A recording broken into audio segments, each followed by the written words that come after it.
Então,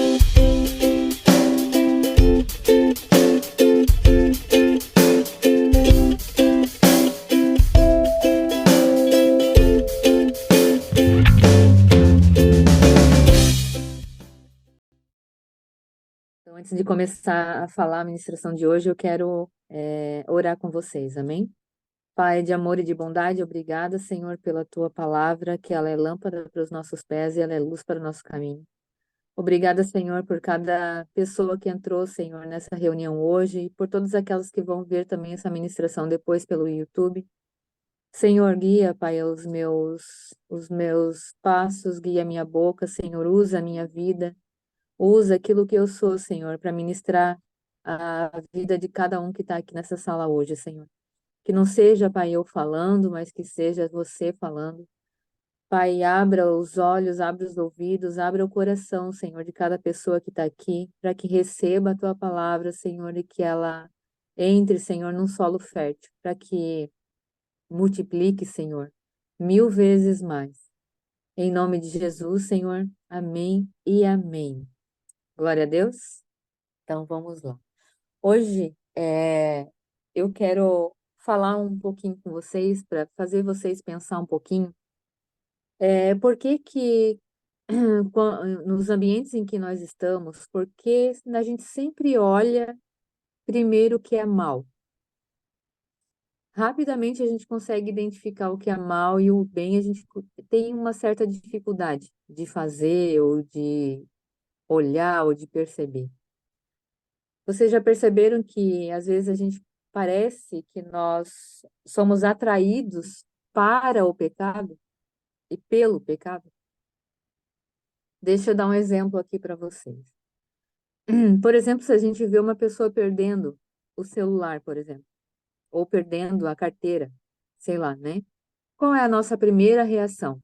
A gente precisa, às vezes, conversar com Jesus sobre algo, eu quero contar para ele alguma coisa sobre uma pessoa, por exemplo. Ou então eu quero ler a Bíblia, né? Hoje eu decidi ler a Bíblia. Quero fazer um propósito com o Senhor de leitura da palavra, de ler todos os dias a palavra. Ou tem um amigo, talvez na minha escola, que ele é diferente.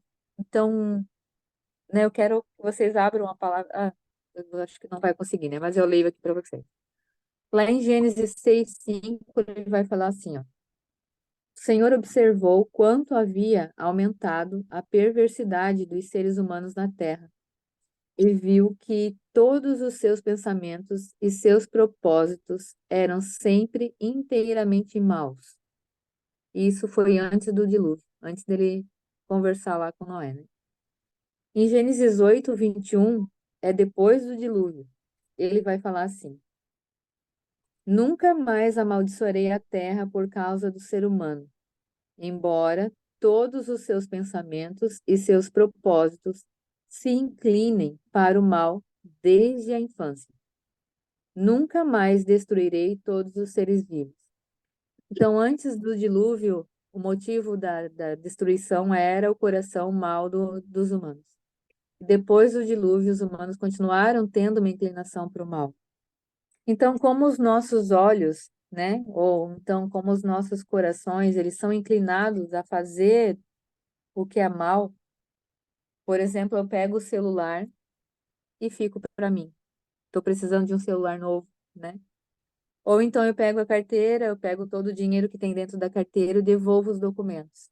Olha como eu sou boa, como eu sou boazinha, devolvi os documentos que dá tanto trabalho para resolver, né? Ou então eu devo conversar com Jesus, mas tá tão legal falando com aquele meu amigo no WhatsApp, ou tá tão legal jogando, tá tão legal vendo o YouTube, tá tão legal vendo a internet, tá tão legal rolando os reels ali do Instagram, ou seja, né, do TikTok, ou seja lá o que for, que eu até mesmo esqueço o que eu queria falar com o Senhor. Ou eu acabo falando com aquele amigo sobre aquela pessoa que eu queria falar, porque aquele amigo vai falar exatamente o que eu quero ouvir, eu não vou ser confrontada. Ou ainda eu deixa aqui eu assistir e jogar mais um pouquinho, e assim vão horas fazendo isso. Que eu até me esqueço o que eu queria falar com Jesus? Eu quero ler a Bíblia, né? Eu faço aquele propósito lindo de ler todos os dias um capítulo da Bíblia. Começo bem bonito o primeiro dia, 2 dias, 3 dias. Daí eu já começo a me arrastar um pouco, porque eu não gosto de ler, porque eu não estou entendendo nada, porque me dá sono. Que saco, de novo a minha mãe falando sobre isso, ou que saco, de novo a minha pastora falando sobre isso. Aquele amiguinho diferente, é tão legal falar dele. Eu não quero falar dele. Eu sei que é errado, mas a minha sala toda, minha galera toda está falando dele, então eu preciso falar também. Como se nós estamos aonde nós estamos para ser como todo mundo. Assim como a pastora vem falando para nós, né? Semana após semana. Nós não somos todo mundo. Lá em Gênesis 4:7 ele vai falar assim, ó. Se você fizer, é o Senhor falando com Caim, se você fizer o que é certo, será aceito. Mas se não fizer, tome cuidado. O pecado está à sua porta, à sua espera, e deseja controlá-lo, mas é você quem deve dominá-lo. Então é eu e você que devemos dominar sobre o pecado, porque ele está em nós, o pecado ele está em nós, mas nós devemos dominar sobre ele. Amém? Muitas vezes nós sabemos que a gente precisa de Jesus. Eu acho que sempre a gente sabe que precisa dele, mas a gente não quer ir até ele, porque dá preguiça, porque demora muito, porque eu preciso me esforçar. Eu quero ler com vocês, se a Daia puder abrir, Daia, pode abrir Romanos 7:15. Romanos 7:15. Eu não entendo o que faço, pois não faço o que gostaria de fazer. E pelo contrário, faço justamente aquilo que odeio. Romanos 7:24. Como sou infeliz. Quem me livrará deste corpo que me leva para a morte? Amém. Eu me identifiquei muito com Paulo e me identifico muito com ele. Mas eu tenho algo para dizer para vocês. Em Romanos 7:25. Pode continuar, Daia. Lê o 25, por favor. Que Deus seja louvado, pois ele fará isso por meio do nosso Senhor Jesus Cristo. Aleluia. Glória a Deus. Então, a nossa resposta, ela está em Cristo. Quero continuar em Romanos aqui, aproveitar que Romanos está sendo o livro desse mês, né? Foi, pelo menos de dezembro, né?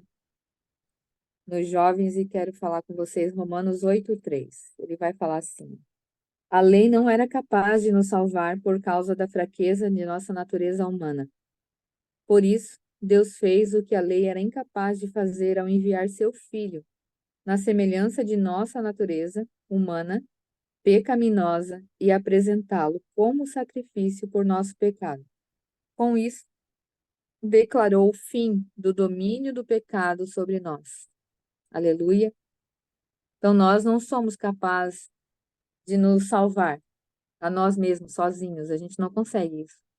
A gente não consegue fazer nada sozinho. É por meio de Jesus que a gente vai conseguir. É se aproximando e conhecendo mais a Ele que a gente vai conseguir. Em Romanos 8:5 ele fala assim: ó, aqueles que são dominados pela natureza humana pensam em coisas da natureza humana, mas os que são controlados pelo Espírito pensam em coisas que agradam o Espírito.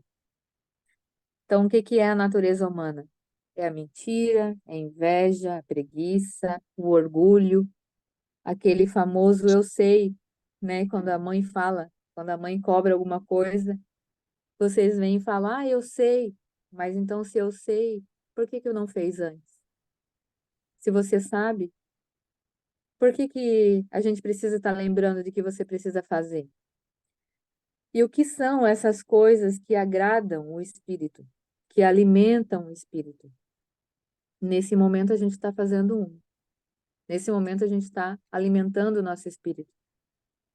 Quando a gente ora, quando a gente fala com Jesus, quando a gente lê a Bíblia, quando a gente aplica aquilo que nós estamos lendo, quando a gente aplica aquilo que nós estamos aprendendo, quando nós louvamos, a gente está alimentando o nosso espírito.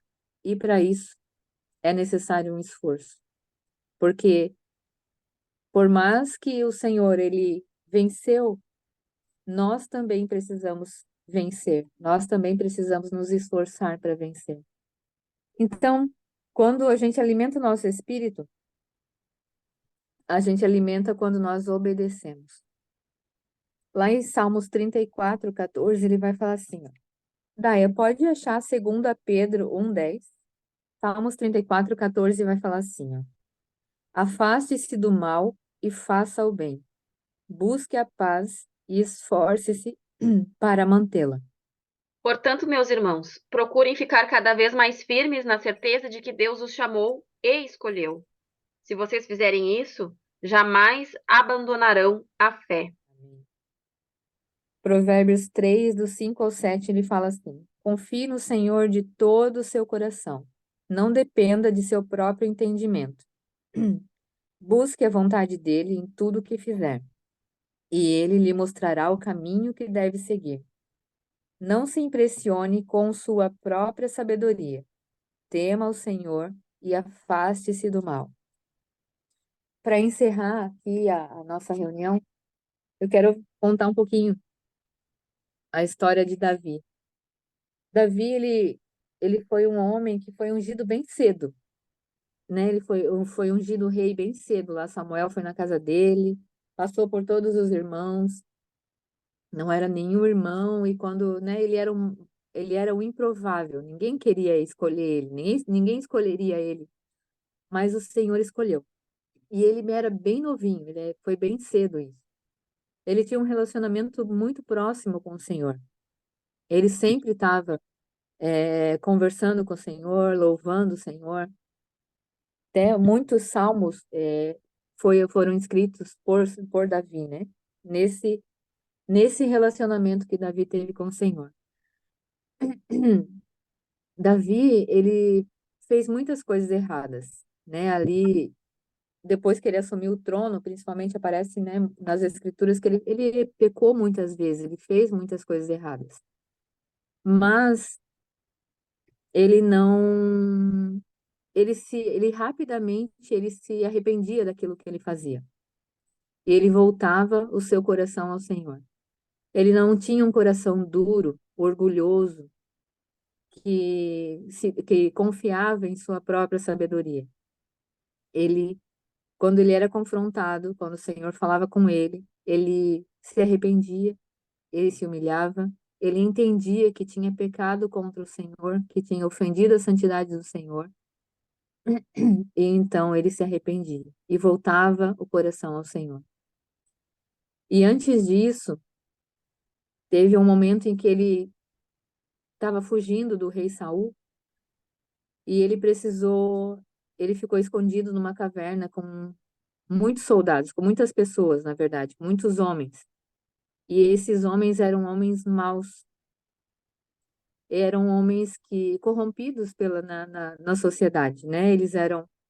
Faziam coisas más, eles eram ladrões, eles faziam coisas ruins. Mas Davi ficou um tempo com esses homens, porque ele precisou estar ali nesse lugar. Mas quando Davi saiu com esses homens de lá de dentro, ele saiu com um exército de dentro dessa caverna. Eles foram homens maus, mas por causa do Senhor na vida de Davi, e porque Davi não se corrompeu com as coisas do mundo, aqueles homens saíram com o exército de Davi. Eles foram influenciados por Davi, e Davi não se deixou influenciar. Então, uma pessoa, quando ela está realmente firmada naquilo que o Senhor quer para ela, num propósito que realmente é dela, obedecendo ao Senhor, em meio àquela multidão de coisas ruins, multidão de pessoas ruins, ela não é influenciada. Ao contrário disso, ela influencia. Então, que nós possamos ser assim, tirar os nossos olhos do que é mal e colocar os nossos olhos no Senhor, para que as pessoas vejam através de nós ao Senhor, para que nós sejamos espelho do Senhor. Amém? Essa era a palavra de hoje. Deus abençoe.